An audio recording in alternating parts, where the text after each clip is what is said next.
GMNA uses artificial intelligence for generated speech, visuals, and production. AI-generated content may contain errors. Please verify important information before making decisions or taking action.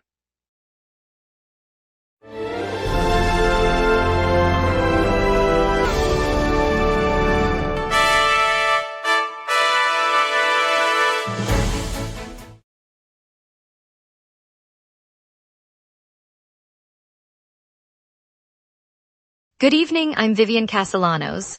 A flash flood warning now blankets the city, and commuters should expect minor delays across the network. In lighter news, a rare mink was captured on camera along the Bronx River, and AI startup Multiplier just secured $6 million. Over to you, Andre. So Vivian, the GMNA gift shop just opened. Tucked away online at shop.gmna.ca, running on Quickie.com, barely 2 mugs available. It's charming, Andre. Our entire mug lineup is a duet. 2 designs sharing the spotlight, perfect for anyone who loves minimalist shopping and a good laugh. We'll soon expand beyond the mug duet, adding fresh designs. But for now, the shop feels like a tiny New York closet, cozy, cramped, undeniably adorable. Even a 2-mug shop can spark a smile, so thanks for the chuckle, Andre. Lots to get to, let's begin. Here are our top stories. AccuWeather has issued a flash flood warning for New York City and a severe storm watch for parts of New Jersey as heavy rain moves through the tri-state area. The storm remains ongoing. Priya Raghunathan has the full story.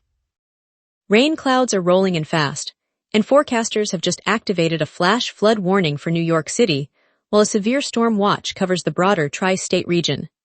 Parts of New Jersey also sit under a severe storm warning as the system pushes heavy downpours across the area.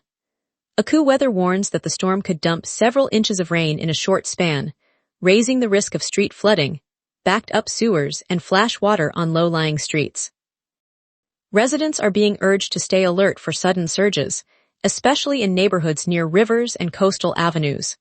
The heavy rain is expected to move through late tonight into early tomorrow, with conditions easing after the pulse passes. Priya Raghunathan, GMNA News, Manhattan. New York City Labor Commissioner Renee Campion announced she will retire effective December 1, 2026. Campion, the first woman to lead the Office of Labor Relations, has served as commissioner since 2019, marking 7 years in the role and spanning 3 mayoral administrations. Her tenure follows more than 20 years working with the city's municipal unions, giving her a deep familiarity with labor negotiations across the boroughs. The announcement, made at City Hall, signals an upcoming transition for the agency that oversees collective bargaining for thousands of city workers. City officials said a search for her successor will begin promptly, aiming to maintain continuity in ongoing contract talks. Campion's departure will be felt throughout the labor community as she prepares to hand over responsibilities later this year. An audit released this month by the New York State Comptroller's Office, in partnership with the Department of Education, shows that attendance in classrooms set aside for suspended students on the Upper East Side is dramatically low. The review of a Manhattan public school found that fewer than half of the enrolled students were present on any given day, raising questions about whether the city's disciplinary system is providing the promised instructional support. Officials noted that the low turnout undermines the intent of keeping students engaged while serving their suspensions, and could affect academic progress and compliance with state education standards. The Department of Education said it will analyze the findings and consider adjustments to placement and monitoring procedures. City leaders have been urged to ensure that suspended learners receive the same educational opportunities as their peers. Vanderbilt University has settled 87 students into its new Chelsea campus, committing $44 to the site as it launches a semester-away program and graduate technology and business tracks. Dominic Salerno has the full story. Students are filing into the freshly built dorms on Vanderbilt's new Chelsea campus, with 87 undergraduates settling into their rooms as the university kicks off its first New York outpost. The school has earmarked $44 in initial funding for the site, a modest contribution that accompanies a broader plan to run a semester-away program for undergraduates and launch a graduate track focused on technology and business. Faculty members are already arranging orientation sessions in the common areas, while staff install signage and set up study lounges. The move marks the first wave of residents in what Vanderbilt hopes will become a hub for cross-coastal academic exchange. Dominic Salerno, GMNA News, Chelsea. Prosecutors in Manhattan announced today that the murder charge against a New Jersey resident involved in a fatal punch at Pennsylvania Station has been dismissed. The defendant, who had been accused of killing an unidentified stranger after a scuffle on the platform, faced a homicide indictment earlier this year. In a brief court hearing, the state's attorneys said the evidence fell short of the standard required to prove the man's actions were unjustified beyond a reasonable doubt. The judge entered the dismissal, ending a case that had drawn significant attention in the city's transit hubs. No further criminal charges were filed at this time, and the victim's family was not present for the ruling. The decision underscores the high evidentiary burden prosecutors must meet in New York homicide prosecutions.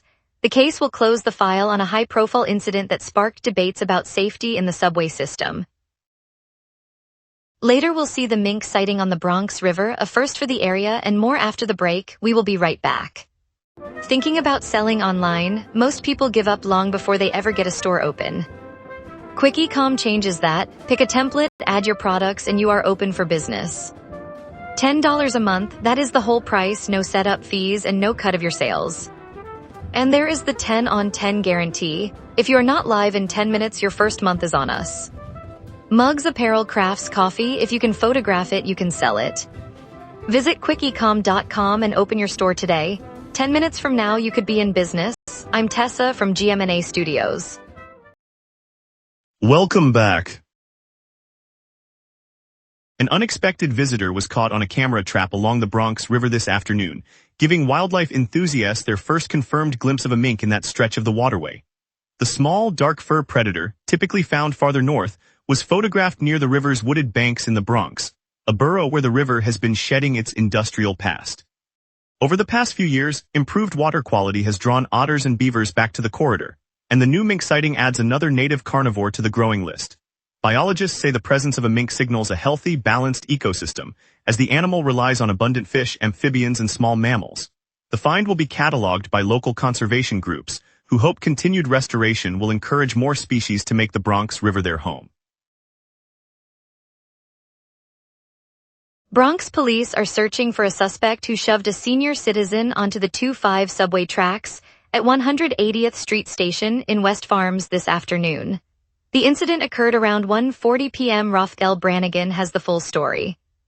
At about 1:40 p.m. this afternoon, a senior citizen was violently shoved onto the tracks of the 2/5 subway lines at the 180th Street Station in West Farms, Bronx. Witnesses say the attack came without warning, leaving the victim stranded on the rail while commuters fled the scene. Police arrived within minutes, securing the area and dispatching emergency responders to tend to the injured passenger. Detectives are now canvassing nearby businesses and reviewing surveillance footage as they search for an unidentified suspect believed to have fled the station immediately after the assault. The investigation remains ongoing, and officers urge anyone with information to come forward. Raphael Brannigan, GMNA News, West Farms. 2 Queens residents received prison sentences today after pleading guilty to orchestrating staged car collisions for insurance payouts. James Huarakacha and Victor Murillo admitted they worked with a fraud ring that staged crashes on busy thoroughfares, filming the impacts to lure insurers. The scheme unraveled after a viral video exposed the deceptive tactics, prompting a swift investigation by the Queens District Attorney's Office. District Attorney Melinda Katz described the convictions as a warning to others who seek to profit from fabricated accidents. Governor Kathy Hochul also referenced the case while announcing a broader crackdown on auto insurance fraud across the state. Both men face lengthy terms, reflecting the seriousness with which New York authorities are treating organized fraud. The sentences send a clear signal that fabricated crashes will meet aggressive prosecution and substantial prison time. The courtroom on Brooklyn's Eastern Edge will hear the sentencing of 2 men from Brooklyn who deliberately engineered multi-vehicle collisions on the Belt Parkway and Cross Bay Boulevard in 2024. Prosecutors say the coordinated crashes caused significant disruption on the city's busy highways and prompted a lengthy investigation that culminated in today's hearing. Defense attorneys will argue mitigating factors, but the judge is set to impose prison terms after reviewing evidence of the pre-planned impacts. The judge is expected to impose a substantial term, underscoring the seriousness. City officials have long warned that staged accidents endanger commuters and strain emergency responders, and today's verdict underscores that message.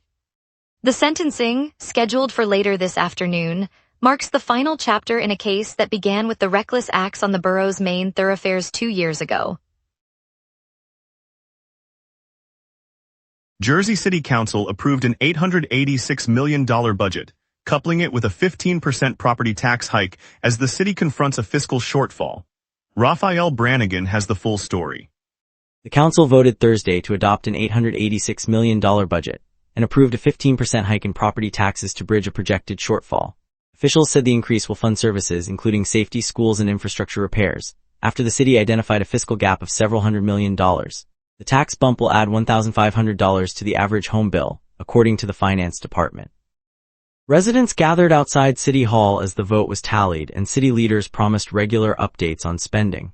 Mayor Stephen Fulop, addressing the crowd, warned that without the tax lift the city could face cuts to community programs. He also outlined plans to seek state assistance later this year. Raphael Brannigan, GMNA News, Jersey City. Now let's get a quick look at tonight's forecast with our weather team. An aggressive southwest jet is pulling moisture inland, setting up a late evening rain band over the boroughs. On this date, New York's all-time heat peak sits at 83 degrees, recorded in 2024 during a lingering heat wave that pushed the city into the mid-80s for several days. The cold extreme is 47 degrees, set in 2020 when a polar vortex plunged the region into an unseasonal freeze. Normal highs hover around 76 degrees and normal's lows near 65. So today's readings sit comfortably between those historic marks, underscoring how the current system is neither a record blaze nor a deep freeze. At 6 p.m., the radar canvas shows a swath of moderate echoes marching eastward from the Hudson Valley into Manhattan. The heaviest core passed the city around 4 p.m. and is now thinning to drizzle. By 8 p.m., the band should exit the coastal plain, leaving clear skies overnight. The quieting pattern reflects the weakening lift as the jet stream slides northward, confirming a short-lived wet spell. Right now, the city sits at 73 degrees with heavy rain lingering and humidity near 90%. Pressure is falling, allowing the upper-level jet to tilt the air mass northeast and keep the atmosphere unsettled. As the jet stream brushes the region from the southwest at 74 miles per hour, it drives the lingering drizzle toward the east, so by 7 p.m. the rain will taper to light mist before clearing after 9.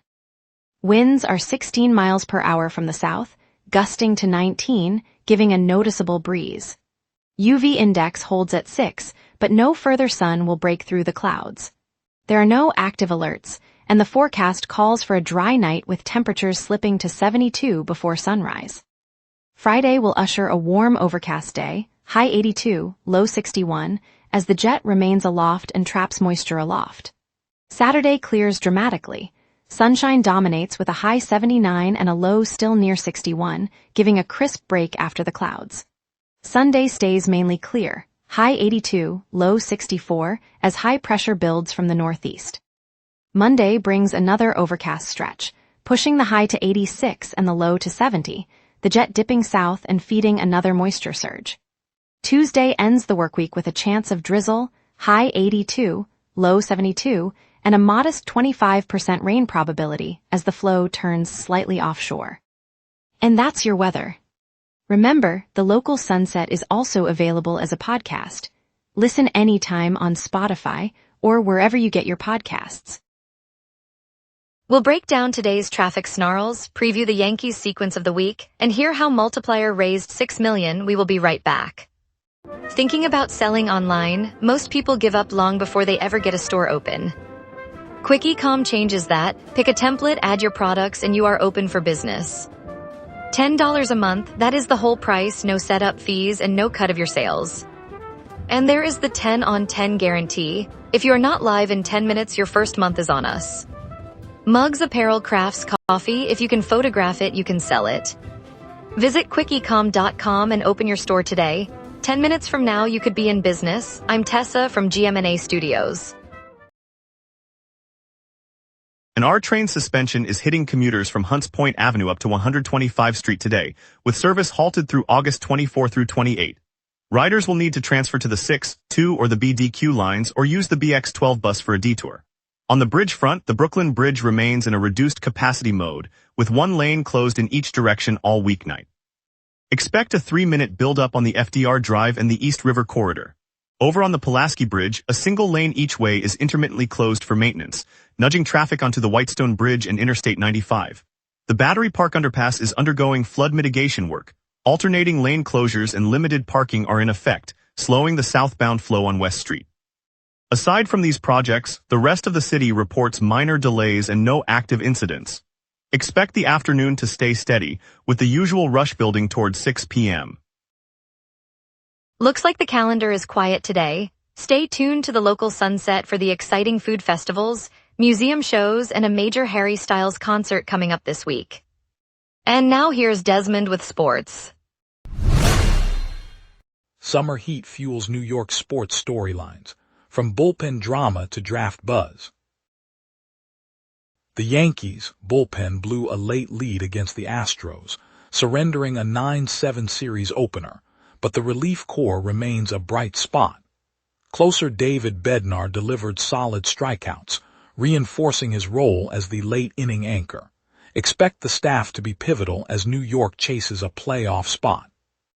The Liberty head into their matchup with the Golden State Valkyries seeking answers after a mixed stretch. Guard Janelle Salon's perimeter shooting and forward Gabby Williams' playmaking will be tested by the Valkyries' disciplined defense. Fans should watch whether New York can generate enough offense to stay competitive in the conference race. On August 27, the Yankees honor former catcher Ed Herman, who spent the 1975 season backing up Hall of Famer Thurman Munson. Known for his steady defense and poise behind the plate, Herman's 11-year career exemplifies the gritty work ethic the club still values. The latest Brooklyn podcast, hosted by Connor Long, dives into a scorching NBA summer. With the draft looming and free agency chatter heating up, Long argues the league's market is already dry, forcing teams like the Nets to sharpen their scouting. Listeners should tune in for inside takes on roster construction. New York Jets edge rusher Nate Lynn made a statement in preseason, sacking Steelers quarterback Drew Aller at Acrisure Stadium. At 6'3" and 256 pounds, the undrafted William & Mary product blends speed with power, giving the Jets a pass rush weapon. Expect him to fight for a rotation spot as the season nears. Giants assistant general manager Brandon Brown says head coach John Harbaugh has instilled a merit-based culture, rewarding players who earn their roles. That philosophy, Brown argues, has lifted the team's baseline performance and could accelerate the climb toward playoff contention. Watch for increased competition at every position as the Giants lean into this new standard. Stay tuned as the city's teams chase glory through the stretch.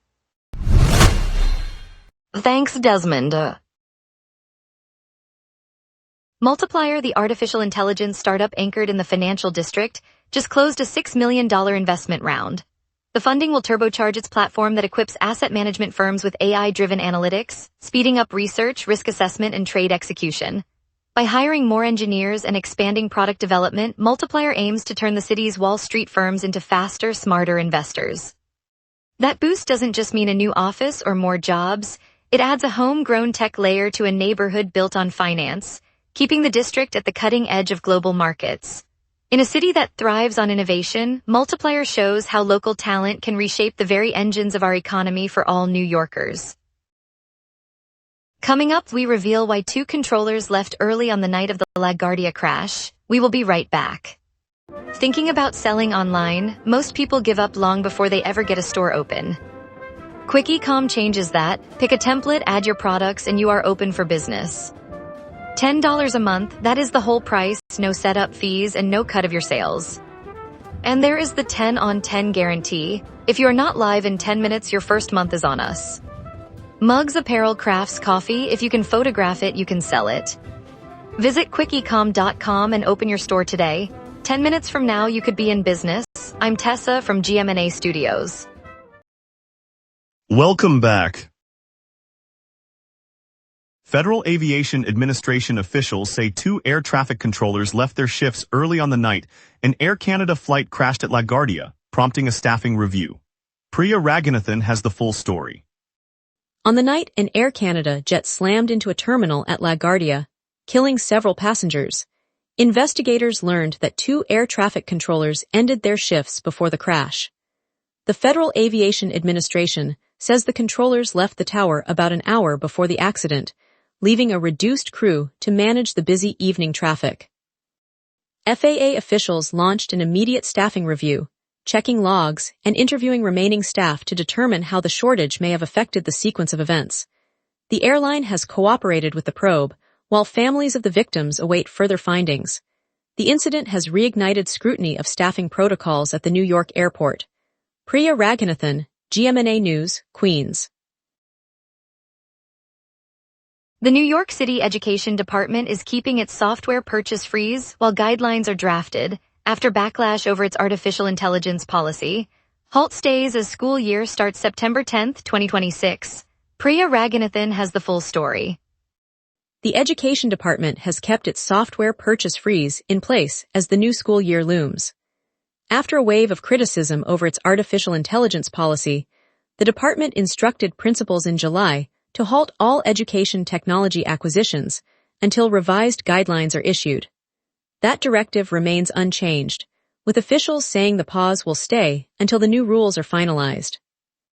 School leaders across the boroughs report delayed upgrades to digital classrooms and a scramble to find interim solutions. The administration says the measure is meant to protect districts from investing in tools that may soon be out of compliance. The freeze will continue as the city prepares for classes to begin on September 10, 2026. Priya Raghunathan, GMNA News, New York City. Thank you, New York City, for joining us tonight. That mink sighting on the Bronx River reminded us nature still surprises us even in the bustling city. I'm Vivian Castellanos, and we'll be back tomorrow with more stories that matter to you. Stay safe and good night.